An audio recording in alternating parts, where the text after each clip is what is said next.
ಆತ್ಮೀಯ ಸಾಹಿತ್ಯ ಪ್ರೇಮಿಗಳಿಗೆ ನಮಸ್ಕಾರಗಳು. ನಾನು ನಿಮ್ಮ ಶಂಕರ ದೇವರು ಹಿರೇಮಠ.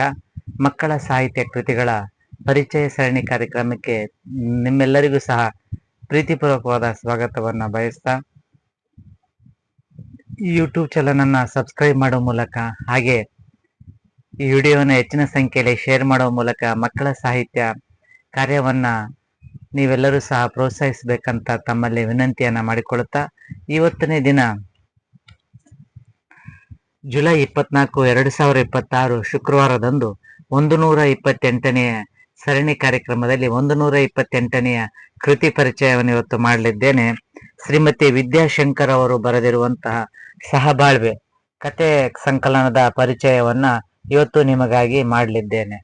ಶ್ರೀಮತಿ ವಿದ್ಯಾಶಂಕರ್ ಅವರು ಜೀವವಿಜ್ಞಾನ ವಿಷಯದಲ್ಲಿ ಪದವಿಯನ್ನ, ಇಂಗ್ಲಿಷ್ ಸಾಹಿತ್ಯದಲ್ಲಿ ಸ್ನಾತಕೋತ್ತರ ಪದವಿಯನ್ನ ಪಡೆದು BEd ಪದವಿಯನ್ನ ಪಡೆದಿದ್ದಾರೆ. ಹಿರಿಯ ಪ್ರಾಥಮಿಕ ಶಾಲೆ, ಪ್ರೌಢಶಾಲೆಯಲ್ಲಿ ಇಂಗ್ಲಿಷ್ ಶಿಕ್ಷಕಿಯಾಗಿ 26 ವರ್ಷಗಳ ಕಾಲ ಸೇವೆ ಸಲ್ಲಿಸಿ ಪ್ರಿನ್ಸಿಪಲ್ ಆಗಿ ಸೇವೆ ಸಲ್ಲಿಸಿ ನಿವೃತ್ತಿಯನ್ನ ಹೊಂದಿದ್ದಾರೆ. ಹಾಗೆ ಆಕಾಶವಾಣಿಯಲ್ಲಿ ವಿಜ್ಞಾನ ವಿಷಯಗಳ ಕುರಿತು ಭಾಷಣಗಳನ್ನ ನೀಡಿದ್ದಾರೆ.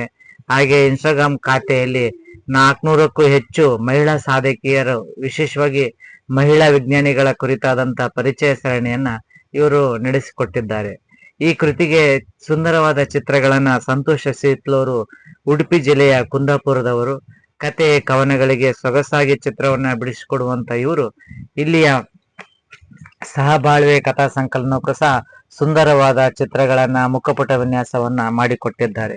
ಈ ಕೃತಿ 2024ರಲ್ಲಿ 2022ರಲ್ಲಿ ಮೊದಲನೇ ಮುದ್ರಣ, ಮೂರನೇ ಮುದ್ರಣ 2024ರಲ್ಲಿ ಕಂಡಿದೆ. 20 ಪುಟಗಳ ಈ ಕೃತಿಯನ್ನ 70 ರೂಪಾಯಿ ಬೆಲೆಯನ್ನ ನಿಗದಿಪಡಿಸಲಾಗಿದೆ.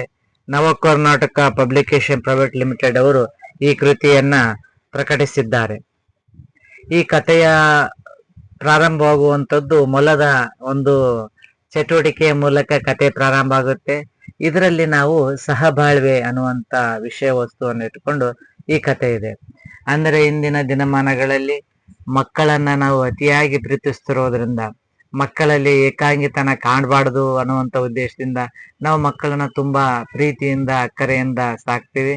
ಕಾರಣ, ಒಬ್ಬ ಮಗು ಇರೋದ್ರಿಂದ ಅದನ್ನ ಅತಿಯಾಗಿ ಮುದ್ದು ಮಾಡೋದ್ರಿಂದ ಅದು ಸಮಾಜದಲ್ಲಿ ಹಾಗೂ ಓಣಿಯಲ್ಲಿ ಸಹ ಬೇರೆ ಮಗುವಿನೊಂದಿಗೆ ಆಟಕ್ಕೂ ಹೋಗದೆ ಇರುವಂತ ಸಂದರ್ಭದನ್ನ ನಾವು ಇವತ್ತು ಕಾಣಬಹುದು. ಹಾಗೆ ತರಗತಿ ಕೋಣೆಯಲ್ಲಿ ಸಹ ಇಂಥ ಮಕ್ಕಳನ್ನ ಸಂಭಾಲಿಸುವಂತ ಪರಿಸ್ಥಿತಿ ಶಿಕ್ಷಕರಿಗೂ ಸಹ ಒದಗಿ ಬರುತ್ತೆ. ಇಂತಹ ಶಿಕ್ಷಕರ ವಿದ್ಯಾರ್ಥಿಗಳನ್ನ ಅವಶ್ಯಕವಾಗಿರುವಂತ ಸಹಬಾಳ್ವೆಯ ಒಂದು ಪಾಠ ಈ ಕಥೆಯಲ್ಲಿದೆ. ಅಂದ್ರೆ ಸಹಬಾಳ್ವೆ ಅನ್ನುವಂಥದ್ದು ಕೇವಲ ವಿದ್ಯಾರ್ಥಿಗಳಲ್ಲಿ, ಮನುಷ್ಯರಲ್ಲಿ ಇರುವಂತದ್ದಲ್ಲ, ಪ್ರಾಣಿಗಳಲ್ಲಿಯೂ ಸಹ ಸಹಬಾಳ್ವೆ ಅಂದ್ರೆ ಒಬ್ರಿಗೊಬ್ರು ಸಹಕಾರದಿಂದ ಬಾಳಿದಾಗ ಮಾತ್ರ ಜೀವನ ಸುಂದರವಾಗಿ ಆಗುತ್ತೆ. ಹಾಗಾಗಿ ವಿದ್ಯಾರ್ಥಿಗಳು ಸಹ ಒಗ್ಗಟ್ಟಿನಲ್ಲಿ ಬಲವಿದೆ ಅನ್ನುವಂತ ವಿಷಯ ಆಗಿರ್ಬೋದು. ಮಕ್ಕಳಲ್ಲಿ ಆಟದ ಮೂಲಕ ನಾವು ಅವರಲ್ಲಿ ಒಂದು ಗುಂಪು ಚಟುವಟಿಕೆಯ ಮೂಲಕ ಅವರಲ್ಲಿ ಸಹಕಾರವನ್ನ ಬೆಳೆಸೋದಕ್ಕೆ ಪ್ರಯತ್ನವನ್ನ ಮಾಡ್ತಿರ್ತೀವಿ. ಅಂಥದೇ ಒಂದು ಪಾಠ ಇದು, ಅಂಥದೇ ಒಂದು ಕತೆ ಸಹಬಾಳ್ವೆ.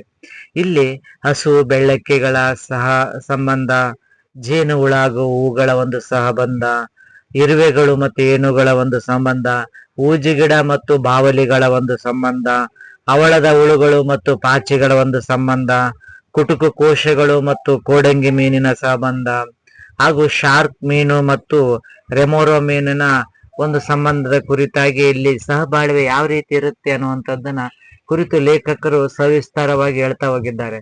ಒಂದು ವೈಜ್ಞಾನಿಕ ಹಿನ್ನೆಲೆಯನ್ನಿಟ್ಟುಕೊಂಡು ಸಹ, ವೈಜ್ಞಾನಿಕ ಹಿನ್ನೆಲೆ ಇದ್ದರೂ ಸಹ ಸಹಬಾಳ್ವೆ ಅನ್ನುವಂಥದ್ದು ಈ ಕಥಾ ವಸ್ತುವಿನ ಪೂರ್ತಿ ನಾವು ಸಹಬಾಳ್ವೆಯನ್ನ ನಾವು ಕಾಣಬಹುದು. ಅಂದ್ರೆ ಯಾವ ರೀತಿ ಸಹಬಾಳ್ವೆಯನ್ನು ಇರಬೇಕು, ನಾವು ಸಹಕಾರ ಮನೋಭಾವನೆಯಲ್ಲಿ ಇರಬೇಕು ಅನ್ನುವಂತ ಆಶಯವನ್ನ ಇದು ಪ್ರಸ್ತುತಪಡಿಸುತ್ತೆ. ಹಾಗೆ ಸುಂದರವಾದ ಚಿತ್ರಗಳನ್ನ ಸಂತೋಷ ಸೀತ್ಲೂರು ಸುಂದರವಾದ ಚಿತ್ರಗಳನ್ನ ಬಿಡಿಸಿಕೊಡುವ ಮೂಲಕ ಈ ಕಥೆಯ ಮೆರಗನ್ನ ಮತ್ತಷ್ಟು ಹೆಚ್ಚಿಸುವಂತ ಕೆಲಸ ಲೇಖಕರು ಹಾಗೂ ಕಲಾವಿದರಾಗಿರುವಂತ ಸಂತೋಷ್ ಅವರಿಂದ ಆಗಿದೆ. ಒಂದು ಚೂಟಿಯಾಗಿರುವಂತ ಮಲ, ಕಾಡಂಚಿನಲ್ಲಿರುವಂತ ಒಂದು ಚೂಟಿಯಾಗಿರುವಂತ ಮಲ, ಅದಕ್ಕೆ ಏನ್ ಕೆಲಸ ಅಂದ್ರೆ ಸ್ನೇಹಿತರೊಂದಿಗೆ ಆಟ ಆಡುವಂಥದ್ದು, ಹಾಗೂ ಬೇರೆಯವ್ರ ಹೊಲ್ದಾಗ ಗೆಜ್ಜರಿ ಏನಾರು ಬೆಳೆದಿದ್ರೆ ಅದನ್ನ ಹೋಗಿ ತಿನ್ನುವಂಥದ್ದು, ತರಕಾರಿ ತಿನ್ನುವಂಥದ್ದು ಅದ್ರ ಕೆಲಸ. ಆದ್ರೆ ಅದಕ್ಕೊಂದು ಸಮಸ್ಯೆ ಏನಪ್ಪಾ ಅಂದ್ರೆ, ಹಿಂಗ್ ತರಕಾರಿ ತಿನ್ನತ್ನಾಗ ಸಣ್ಣ ಸಣ್ಣ ಹುಳ, ಕ್ರಿಮಿ, ಕೀಟ ಬಾಯಿ ಒಳಗ್ ಹೋಗ್ಬಿಡ್ತಿರ್ತಾವ. ಅದಕ್ಕೆ ಅದೊಂದೇ ಸಮಸ್ಯೆ. ಹಾಗಾಗಿ ಈ ಸಮಸ್ಯೆಯನ್ನ ಒಂದ್ ನಂದಿನಿ ಅನ್ನುವಂತ ಹಸು ಬರುತ್ತೆ. ಹಸುಗೆ ಹೇಳ್ತಾಳ, ಅಲ್ಲಪ್ಪ ಹಸು, ನೀನ್ ಹಿಂಗ ತಿಂತಿರ್ಬೇಕಾದ್ರೆ ನಿನಗೆ ಹುಳ ಉಪ್ಪಡಿ ಏನು ಬರಲ್ಲೇನ ಅಂತೇಳಿ ಹಸು ಕೇಳ್ತಾಳ. ಅವಾಗ ಅದು ಹೇಳುತ್ತ ಹಸು, ಇಲ್ಲ ಹುಳ ಉಪ್ಪಡಿ ಹಂಗೆಲ್ಲ ಬರಲ್ಲ, ಯಾಕಂದ್ರೆ ಹಂಗ್ ಬಂದ್ರು ಬೆಳ್ಳಕ್ಕಿ ಇರ್ತಾವಲ್ಲ, ಆ ಬೆಳ್ಳಕ್ಕಿ ಅವನ್ನ ತಿಂದು ಬಿಡ್ತಾವ. ಅವಾಗ ನನಗೆ ಸ್ವಚ್ಛಂದವಾದ ಹುಲ್ಲು ಮೇವು ತಿಂತೀನಿ ಅಂತ ಹೇಳ್ತಾನ. ಓ, ಹಂಗಂದ್ರೆ ಬೆಳ್ಳಕ್ಕಿ ನಿನ್ ದೋಸ್ತರ ಅಂತ. ಹೌದು, ನಾನು ಎಲ್ಲಿ ಹೋಗ್ತೀನಿ ಅಲ್ಲಿ ಬೆಳ್ಳಕ್ಕಿಗಳಿರ್ತಾವ, ಬೆಳ್ಳಕ್ಕಿಗಳು ನನಗೆ ಹೆಲ್ಪ್ ಮಾಡ್ತಾವ ಅಂತ ಹೇಳ್ತಾರ. ಅವಾಗ ಹಸು ಮತ್ತು ಬೆಳ್ಳಕ್ಕಿಗಳ ನಡುವಿರುವಂತಹ ಒಂದು ಸಹಕಾರ ಗುಣ ಅದಕ್ಕೆ ಗೊತ್ತಾಗುತ್ತೆ. ನಂತರ ಹಾಗೆ ಒಂದು ಹೂವಿನ ತಲೆ ಹೋಗಿ ಹೂವಿನ ತಲೆ ಇರುವಂತ ಜೇನುಹುಳನ ಓಡಿಸುತ್ತ ಮೊಲ. ಓಡಿಸುವಂತದ್ದು ಜೇನುಹುಳನ ಓಡಿಸಿದಾಗ, ಲಿಲ್ಲಿ ಫ್ಲವರ್ ಮೇಲೆ ಕುಳಿತಿರುವಂತ ಜೇನುಹುಳನ ಓಡಿಸಿದಾಗ ಲಿಲ್ಲಿ ಹೂವು ಹೇಳುತ್ತೆ, ಯಾಕೆ ಅದನ್ನ ಓಡಿಸಿದಿ ಜೇನುಹುಳನ ಅಂತ.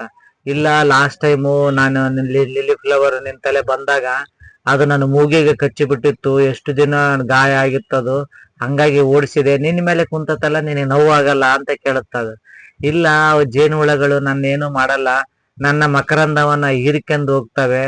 ಅದರ ಮೂಲಕ ಪರಾಗ ಸ್ಪರ್ಶ ಆಗಿ ನಾವು ಕಾಯಿ ಆಗಿ, ಹಣ್ಣಾಗಿ, ಹೂವು ಬಿಡುವಂತ ಇಡೀ ಪ್ರಕ್ರಿಯೆ ನಡೆಯುವಂಥದ್ದೇ ಜೇನುಹುಳಗಳ ಸಹಾಯದಿಂದ.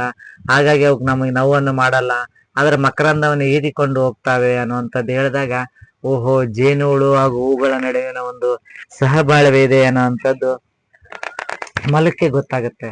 ಹಾಗೆ ಮೊಲ ಇನ್ನ ಸ್ವಲ್ಪ ಮುಂದಕ್ಕೆ ಹೋಗುತ್ತೆ. ಅಲ್ಲಿ ಇರುವೆಗಳೆಲ್ಲವೂ ಸೇರಿ ಒಂದು ಏನನ್ನ ಎತ್ಕೊಂಡು ಹೋಗ್ತಾ ಇರ್ತಾವ. ನೋಡಿ ಹೇಳ್ತಲ್ಲಪ್ಪ, ಅದನ್ನ ಯಾಕೆ ಹೊತ್ಕೊಂಡು ಹೊಂಟಿರಿ ಅಂತ ಹೇಳ್ತಾರ. ಇಲ್ಲ, ಅವು ನಾವು ಸಾಕ್ತಿವಿ ಅಂತ. ಯಾಕೆ ಸಾಕ್ತಿರಿ ಅಂದ್ರೆ, ಇಲ್ಲ, ಅದು ಇದ್ರೆ ಬೇರೆ ಯಾವ ಕ್ರಿಮಿ ಕೀಟಗಳು ಸಹ ನಮ್ ಗೂಡ್ನ್ಯಾಗ ಬರೋದಿಲ್ಲ, ಇನ್ನು ಅದು ಒಂದು ರಸ ಸೋರಿಸುತ್ತೆ, ಆ ರಸದಿಂದ ನಮಗೆ ಆಹಾರ ಅಂತ ಹೇಳ್ತ. ಓಹೋ, ಇರುವೆಗಳು ಮತ್ತೆ ಏನು ಒಂದು ಸಂಬಂಧ ಇದೆ, ಅದರ ಒಂದು ರಕ್ಷಣೆನೂ ಮಾಡುತ್ತೆ, ಗೂಡಿನ ರಕ್ಷಣೆನೂ ಮಾಡುತ್ತ ಅಂತ ಹೇಳುತ್ತೆ. ಹಾಗೆ ಬಾವುಲಿಗಳ ತಲೆ ಹೋಗ್ತತೆ. ಬಾವುಲಿಗಳು ಊಜಿ ಗಿಡದೊಳಗೆ ಹೋಗ್ತಿರ್ತವೆ. ಅವಾಗ ಹೇಳುತ್ತೆ, ಅಲ್ಲಪ್ಪ ಊಜಿ ಗಿಡಕ್ಕೆ ಹೋಗ್ಬಾಡು, ಸಣ್ಣ ಸಣ್ಣ ಕ್ರಿಮಿ ಕೀಟನೆಲ್ಲ ನುಂಗಿ ಬಿಡುತ್ತೆ ಊಜಿ ಗಿಡ ಅಂದಾಗ, ಇಲ್ಲ, ನೀನೇನು ಗಾಬರಿ ಆಗ್ಬೇಡ, ನಾವು ಅದ್ರೊಳಗೆ ಹೋದ್ರು ಸಹ ನಮಗೆ ಏನಾಗಲ್ಲ, ಏಕಂದ್ರೆ ಅದು ನಮ್ಮನ್ನ ತಿನ್ನಲ್ಲ. ಯಾಕಂದ್ರೆ ಅದು ನಾವೇನು ವಿಸರ್ಜನೆ ಮಾಡ್ತೀವಿ ಇಕ್ಕೆ, ಅದು ಈ ಊಜಿ ಗಿಡಕ್ಕೆ ಪೋಷಕಾಂಶಗಳನ್ನ ಒದಗಿಸುತ್ತೆ, ಆ ಕಾರಣಕ್ಕಾಗಿ ಅದು ನಮ್ಮನ್ನ ತಿನ್ನಲ್ಲ ಅಂತ ಹೇಳ್ತಾರೆ. ಓಹೋ, ಬಾವುಲಿ ಹಾಗೂ ಊಜಿ ಗಿಡಕ್ಕೂ ಒಂದು ಸಹ ಸಂಬಂಧ ಐತೆ, ಸಹಬಾಳ್ವೆ ಐತೆ ಅಂತ ಗೊತ್ತಾಗುತ್ತೆ. ಅದೇ ರೀತಿ ಮಾತಾಡ್ಕೊಂತ ಹೋಗ್ಬೇಕಾದ್ರೆ ಸಮುದ್ರ ದಂಡೆಗೆ ಒಂದು ಆಮೆ ಬರುತ್ತೆ. ಆಮೆ ಬಂದಂತ ಸಂದರ್ಭದಲ್ಲಿ ಆಮೆ ಹೇಳುತ್ತೆ, ಬಾ, ನನ್ನ ಜೊತೆಗೆ ಬಾ, ನಾನು ನಿನ್ನ ಸಮುದ್ರ ಒಳಗೆ ಕರ್ಕೊಂಡು ಹೋಗ್ತೀನಿ ಅಂತೇಳಿ ಆ ಆಮ್ಲಜನಕದ ಮಾಸ್ಕ್ ಹಾಕೊಂಡು ಆಮೆ ಮೊಲವನ್ನ ಸಮುದ್ರ ಒಳಗೆ ಕರ್ಕೊಂಡು ಹೋಗುತ್ತೆ. ಅವಾಗ ಅಲ್ಲಿ ಸಮುದ್ರ ಒಳಗೆ ಹೋದಾಗ ಹವಳದ ಒಂದು ಮನೆಗಳನ್ನ ಕಾಣುತ್ತೆ. ಹವಳದ ಮನೆಗಳನ್ನ ಕಂಡಾಗ ಬಣ್ಣ ಬಣ್ಣದಿಂದ ಕೂಡಿದಂತವು ಪಾಚಿ, ಅದು ವಿವಿಧ ರೀತಿಯ ಪಾಚಿಗಳಿಂದಾಗಿರುತ್ತೆ. ಈ ಹುಳು ಏನದ ವಾಯು ಪಾಚಿ ಒಳಗೆ ಮನೆ ಮಾಡಿಕೊಂಡಿರುವಂತ ಹವಳದ ಹೂಗಳು, ಪಾಚಿಗೂ ಸಹ ಲಾಭ ಇದೆ. ಅಂದ್ರೆ ಪಾಚಿ ಹುಳುಗಳಿಂದ ಸಿಗುವಂತ ಒಂದು ರೀತಿ ಸಕ್ಕರೆ ಸಿಗುತ್ತೆ, ಅದರಿಂದ ಆಹಾರವನ್ನ ತಯಾರಿಸ್ಕೊಂಡು ಆಮ್ಲಜನಕವನ್ನು ಉತ್ಪಾದಿಸ್ತದೆ. ಹಾಗಾಗಿ ಅವರಿಬ್ರು ಸಹಬಾಳ್ವೆಯಿಂದ ಜೀವಿಸ್ತಾ ಇದ್ದಾರೆ ಅಂತ ಅಂತಾರೆ. ಓ, ಇಲ್ಲಿ ಅಷ್ಟಕ್ಕೊಂದು ಸೇವಂತಿಗೆ ಹೂವು ಅದಾವಲ್ಲ ಸಮುದ್ರ ಒಳಗ ಅಂತ ಹೇಳ್ತಾರೆ. ಅವು ಸೇವಂತಿಗೆ ಹೂವು ಅಲ್ಲ, ಅವನ್ ಮುಟ್ಟಕ್ ಹೋಗ್ಬೇಡ, ಅವು ಕುಟುಕು ಜೀವಕೋಶಗಳು, ವಿಷ ಜಂತುಗಳು, ಅವು ಮುಟ್ಟಬೇಡ ಅಂತಾರ. ಮತ್ತೆ ಅದ್ರೊಳಗ ಅದು ಹಂಗೆ ಹೋಗ್ತದಲ್ಲ ಕೋಡಂಗಿ ಮೀನು ಅಂತ ಹೇಳ್ತಾರ. ಇಲ್ಲ, ಕೋಡಂಗಿ ಮೀನು ಅವಕ್ಕ ರಕ್ಷಣೆ ಕೊಡ್ತತೆ, ಅದರ ಮಲದಿಂದ ಅದಕ್ಕ ಪೋಷಕಾಂಶ ಸಿಗುತ್ತೆ, ಹಾಗಾಗಿ ಅವನ್ನ ರಕ್ಷಣೆ ಮಾಡುತ್ತೆ ಅಂತ ಹೇಳ್ತಾರೆ. ಅದೇ ರೀತಿ ಅಲ್ಲಿ ನೋಡು, ಶಾರ್ಕ್ ಮೀನನ್ನ ನೋಡು, ಶಾರ್ಕ್ ಮೀನು ಸಹ ಸ್ವಾಬಾಳ್ವೆಯಿಂದ ಇರುತ್ತೆ ಅಂತ ಹೇಳ್ತಾರೆ. ಅದ ಹೆಂಗಿರುತ್ತೆ ಅಂತ ಹೇಳ್ತಾರ. ಅದ್ರ ಜೊತೆಗಿರುವಂತ ಅಕ್ಕಪಕ್ಕದಾಗ ಸಣ್ಣ ಸಣ್ಣ ಮೀನ್ ಅದಾವ ನೋಡು, ನೋಡಿಯಾ ಅಂತಂದ. ಓ, ಅದು ರೊಮೆರಾ ಮೀನು. ಅವ್ ಯಾವ ಮೀನ್ ಅಂದ್ರೆ ರೊಮೆರಾ ಮೀನು. ಅವು ಏನಂದ್ರೆ ಶಾರ್ಕು ಅವೇನು ಆಹಾರನ ತಿಂತತೆ, ತಿಂದಾಗ ಸಣ್ಣ ಸಣ್ಣ ತುಣುಕುಗಳು ಹೊರಗ್ ಬೀಳತತೆ. ಆ ಸಣ್ಣ ಸಣ್ಣ ತುಣುಕುಗಳನ್ನ ಈ ರೊಮೆರಾ ಮೀನು ತಿನ್ನೋದ್ರ ಮೂಲಕ ಅದು ತನ್ನ ಆಹಾರವಾಗಿ ತನ್ನ ಜೀವನವನ್ನ ಸಾಗಿಸುತ್ತೆ ಅಂತ ಹೇಳ್ತಾರೆ.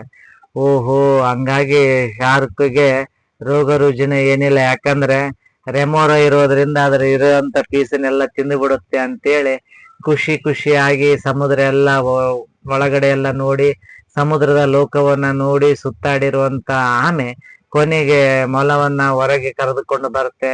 ಅವಾಗ ಮೊಲ ಅಪ್ಪಿಕೊಳ್ಳುತ್ತೆ.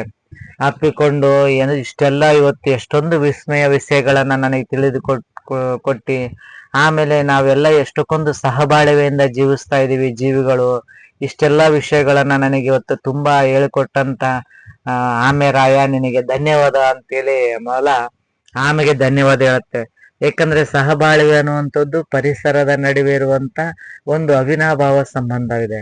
ಯಾಕಂದ್ರೆ ಯಾರು ಹೇಳ್ಕೊಡೋದಿಲ್ಲ ಪಾಠನ, ಆದ್ರೂ ಸಹ ಪಕ್ಷಿಗಳು, ಕ್ರಿಮಿಗಳು, ಕೀಟಗಳು ತಮಗೆ ಅನ್ಯೋನ್ಯ ಸಹಬಾಳ್ವೆಯನ್ನು ಹೊಂದುತ್ತವೆ.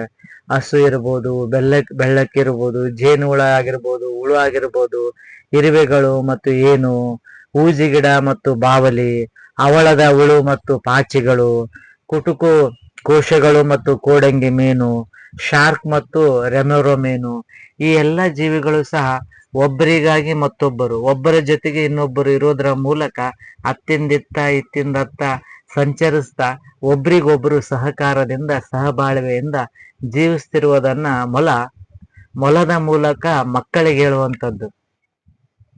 ಮಕ್ಕಳು ಯಾರಾದರೂ ಆಟ ಸಾಮಾನು ಕೊಟ್ರೆ ಬೇಗ ಹಂಚಿಕೊಳ್ಳೋದಿಲ್ಲ. ಈ ಆಟ ಸಾಮಾನು ನಂದು, ನಾನು ಒಬ್ಬನೇ ಆಟ ಆಡ್ತೀನಿ ಅನ್ನುವಂತ ಒಂದು ಮನಸ್ಥಿತಿಯಲ್ಲಿ ಮಗು ಇರುತ್ತೆ. ಆದ್ರೆ ಇಂತಹ ಪಾಠಗಳನ್ನ, ಇಂಥ ಕಥೆಯನ್ನ ಮಕ್ಕಳಿಗೆ ಹೇಳಿದಾಗ ಅವರಲ್ಲಿ ಸಹ ಒಂದು ಸಹಕಾರದ ಮನೋಭಾವನೆ, ಸಹಬಾಳ್ವೆಯಿಂದ ನಾವು ಜೀವಿಸ್ಬೇಕು ಅನ್ನುವಂತ ಒಂದು ಆಶಯ ಅವರಲ್ಲಿ ಮೂಡಿ ಬರಕ್ ಸಾಧ್ಯ ಆಗತ್ತೆ.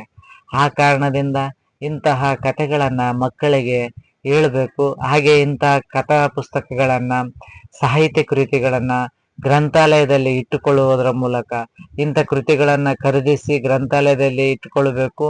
ಹಾಗೆ ಮಕ್ಕಳಿಗೆ ವಿಶೇಷ ಸಂದರ್ಭದಲ್ಲಿ ಉಡುಗೊರೆಯಾಗಿ ಇಂಥ ಸಾಹಿತ್ಯ ಕೃತಿಗಳನ್ನ ಮಕ್ಕಳಿಗೆ ಉಡುಗೊರೆಯಾಗಿ ನೀಡಿದಾಗ ವಿದ್ಯಾರ್ಥಿಗಳಲ್ಲಿ ಓದುವ ಅಭಿರುಚಿ ಉಂಟಾಗಕ್ಕೆ ಸಹಾಯಕವಾಗುತ್ತೆ.